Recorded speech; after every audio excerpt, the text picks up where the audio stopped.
କଳାନିକେତନର ପ୍ରବାଳ ଜୟନ୍ତୀ ଉତ୍ସବ ପାଳିତ।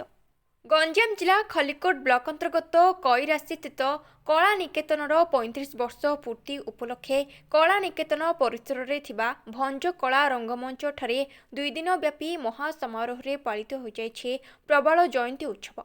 नमस्कार, मु डॉक्टर ज्ञानेश मिश्र, मु जड़े भास्कर्य शिल्पी। मु प्रथमे धन्यवाद देवी कमलकांत महापात्र से मोर सहपाठी। आम एक संगे पाठ पढ़ुलु और क्राफ्ट जीवन आम आरंभ करूँ 1980 मसीह।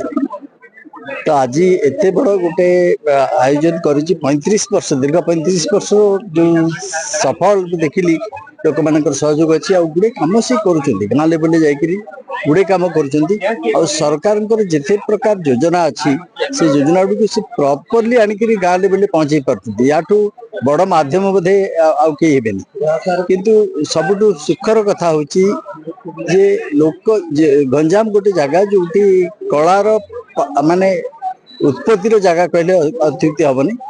गंजाम रे बहुत डिस्ट्रिक्ट बहुत प्रकार कला अच्छी जोटा कि सारा पृथ्वी अन्य कौट देखा मिलबनी जमीक कि पितल माछा तो तेणु आम आग को जारी रखा मुझे जगन्नाथ पाखे प्रार्थना करी आग को चल रजिता पंडा एडा हम ओडिशा संस्कृति बंचाई कला कार्यक्रम निरा करा जायछि एडा हम सब दिन चालू रहा पई हम प्रयास करिछु दे रहिबो कारण ए कार्यक्रम प्रति वर्ष हेले कला संस्कृति गाँ गाँ रे प्रति वर्ष हेले बजाय रहिबो।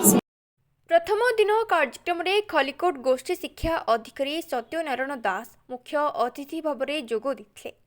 उद्यापनी उत्सव में अनुष्ठान संपादक तथा निर्देशक श्री कमलाकांत महापात्र सभापतित्व में आयोजित कार्यक्रम में भारत सरकार ट्राइफेडर रिजनल मैनेजर श्री नगेंद्र नाथ झा मुख्य अतिथि भाव में जोग देइथिबा बेले विशिष्ट भास्कर्य शिल्पी ज्ञानेश रंजन मिश्र मुख्य वक्ता भाव में जोग देइथिले।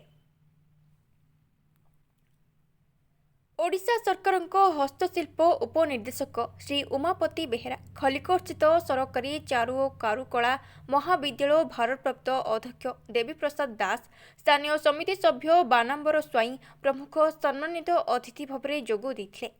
अतिथि माने कला निकेतनर प्रयास को प्रशंसा करने सह उत्तरोत्तर उन्नति कामना करथिले।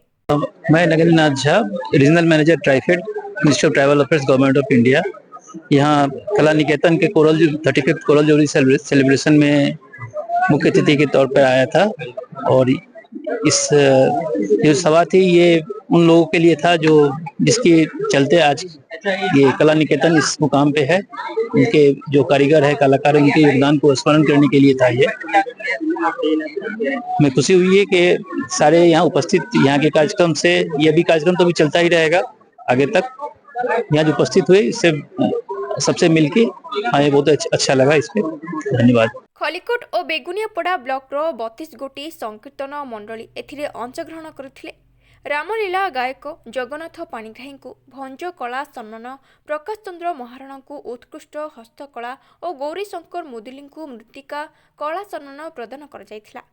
शिल्पी नामक एक स्वरणिका उन्मोचन कर जायथिला। शिक्षक प्रदीप त्रिपाठी और प्रभत मिश्र मंच परिचालन करथिले। विभिन्न प्रकार सांस्कृतिक कार्यक्रम मंचस्थ करा जायथिला।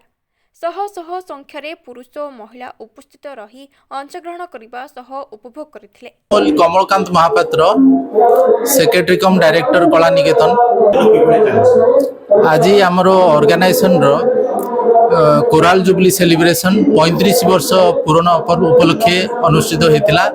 यही प्रोग्राम रे आमे आज गोटे संकीर्तन महोत्सव रखिलु। 9 तारिख दिन यही संकीर्तन महोत्सव रे यही खलिकोट ब्लॉक एवं बेगुनियापड़ा ब्लॉक रो 20टी ग्रुप 9 तारिख रे पार्टिसिपेट करथिले एवं आज 10 तारिख रे 15टी ग्रुप पार्टिसिपेट करछंती एवं तत्संगे संगे आमर गंजाम जिलार विभिन्न प्रकार विभिन्न जगारू सेमानकर कलाकृति नहीं आमर आर्टिजन माने आछंती। बेलगुंठारू पितल माछ, मथुरारू काउडंग टॉयज एवं डिमिरियारू टेराकोटा, कंचनारू चांदुआ एवं फेस्टिवल मास्क एवं कैरासीर सौरा पेंटिंग, पट्टचित्र एभली विभिन्न प्रकार कारुकार्य एवं भुवनेश्वर मध्य आर्टिजन माने आसिचंती एवं आमर यही खलिकोट ब्लॉक आउ बेगुनापड़ा ब्लॉक रो 30टा गाँव रु 2 जन लाखे आर्टिजन सबु क्राफ्ट रु आसिचंती ना यही स्वतंत्र प्रोग्राम एटा हेछि ए वर्ष जोटा कि हमर 35 वर्ष उपलक्षे आउ कला निकेतन सारा ओडिसा रे विभिन्न प्रकार जिल्ला रे हस्तशिल्प विकास पाई विभिन्न प्रकार कार्यक्रम हाथ को नहीं एवं भारत सरकार एवं ओडिशा सरकार विभिन्न प्रकार स्कीम इम्प्लीमेंट करुच्ची design development program training program cluster development program village development program entrepreneurship development program एपरी विभिन्न प्रकार कार्यक्रम करुच्ची एवं तत्संगे संगे स्कूल पिला मानकर विभिन्न प्रकार कला शिक्षा पाई आमर कला निकेतन तरफ हस्तशिल्प एवं स्कूल डांस म्यूजिक स्कूल आउ ए स्कूल को ओडिशा ललित कला एकेडमी संघरे अनुमोदित करा जायछि एवं प्राचीन कला केंद्र चंडीगढ़ संघरे अनुमोदित करा जायछि डिप्लोमा कोर्स जरिया रे एमान को सर्टिफिकेट प्रदान करा जाउछि।